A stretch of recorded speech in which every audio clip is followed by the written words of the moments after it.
Everybody, let me know when they're ready. Everybody, let me know when they're ready. Ready? All right, you ready too? Yeah. All right, you might want to turn it sideways, and then when I'm pointing at stuff, fellas, put your phones over so you can see certain things, especially when it comes to the instruments. What I'm talking about. All right. So first thing you guys do when you guys get in, you always want to use 3 points of contact getting in. Okay. Close the door. You grab your seatbelt. You say, my seatbelt is properly mounted and secure. There's no rip, tears, no frays, no cuts in it. It latches and it unlatches. All right. Then you go to your emergency equipment. I have spare fuses in my overhead box. They are properly mounted and secure. They're not cracked, damaged, they're not bent, they're not broken. To the left of me, I have my fire extinguisher. It is properly mounted and secure. It is not cracked, damaged, it's not bent, it's not broken. There's no illegal welding. It is not leaking. It is fully charged and the pin is in place. In my side box, I have my 3 red reflector triangles. They are properly mounted and secure. They're not cracked, damaged, they're not bent, they're not broken. Now I'm going to perform a safe start. Turn the key to ACC. Your needles will sweep from left to right and back again. ABS light will come on and goes off. Now you start the truck. Now, while your air pressure and stuff is building up and all your instruments are cycling, start with the mirrors. My mirrors and brackets, they are properly mounted and secure. They are not cracked, damaged, it's not bent, it's not broken. There's no illegal welding. There are no bullseyes or illegal stickers, and they are adjusted to me. My windshield, my rubber seal, my windshield wiper arms and blades, they are all properly mounted and secure. There's not cracked, damaged, not bent, it's not broken. There's no rip, tears, cuts, frays, bulges, or dry rot from the seal, and it is not leaking. The same as the blades. They are fully pressed against the windshield. They work on all speeds, all settings, and the spray, it sprays evenly across the windshield. All right. Now you come to your gauges. My water temperature gauge, my oil pressure gauge, and my voltmeter, which is digital. They are all fully raised to manufacturer specification. My primary and secondary air gauges are fully charged or fully raised between 120 and 140 PSI, in which the governor cuts off. You guys have to say the governor cuts off, okay?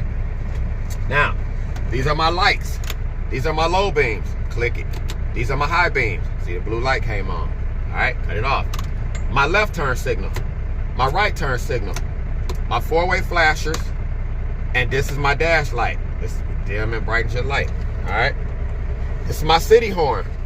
This is my highway horn. All right. Now you go to your heater and defrost. My defrost. Turn it to defrost. It works on all speeds, all settings. The face vent or dash vent, you turn it to that. Turn it off. All right.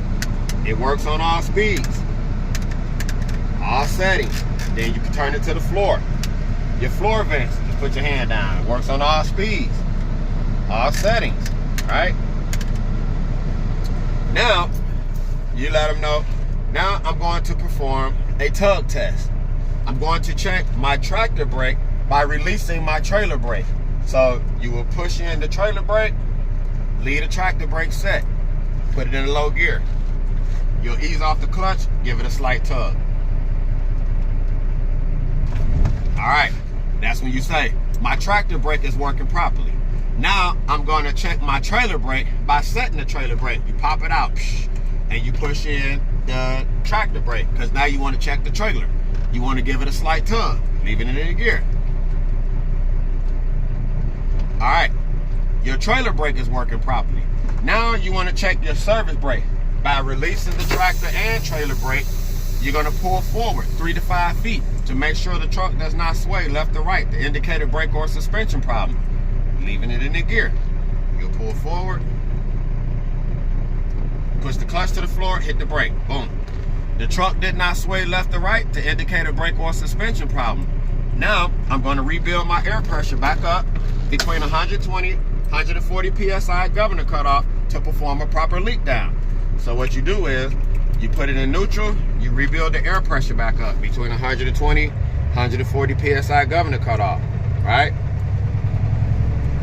So when it builds up, you'll hear the truck sneeze. You might hear it go, you know, or, you know, you can just let it get up just a little past 100. Now, this is something I always tell people. Once you get to this point, to remember so you don't forget, always push the valves in first before you cut the truck off, all right? So let's just say that it sneezed, right? So you'll push both valves in. I ain't gonna push this one in because we ain't got the trailer hooked up, but you'll push both valves in. Make sure you are in the low gear. Turn the truck off. Turn it back to ACC. Needle sweep from left to right back again. ABS light comes on and it's gonna go off. All right. Now this is when you say to him, you say, examiner, I'm gonna hold the service brake for 60 seconds. I should lose no more than 4 PSI for a combination vehicle and 3 PSI for a single vehicle. Examiner, can you time me? Put your foot on it. He'll say time. Take your foot off.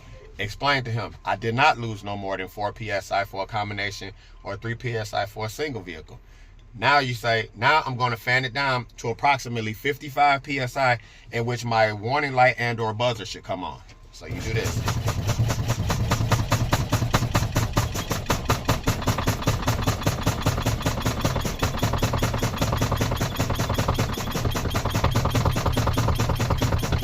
Okay, my warning light just came on.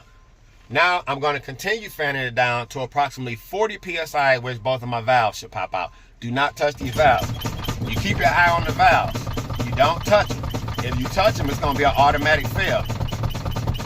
You want to keep looking. Even if this thing go down to nothing, you keep pumping. Keep your eyes on it.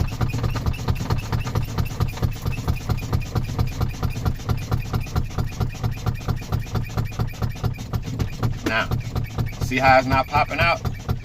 You know why? Remember I told you? See? It's down, look. Now it just came out. So, remember see how I just did that? If you touch it, automatic fail. But if when you don't touch it, you keep pumping it. See it slid out. That's when you let them know. My valves just popped out, which means that my braking system is working properly.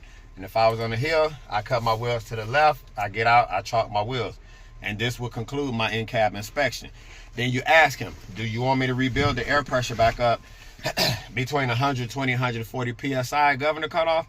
He might say yeah, he might say no. If he don't, cut the truck off, remove the key, then step outside. All right? Now, let's go outside and do the outside. If you guys got any jackets or umbrellas, you might want to bring it with you.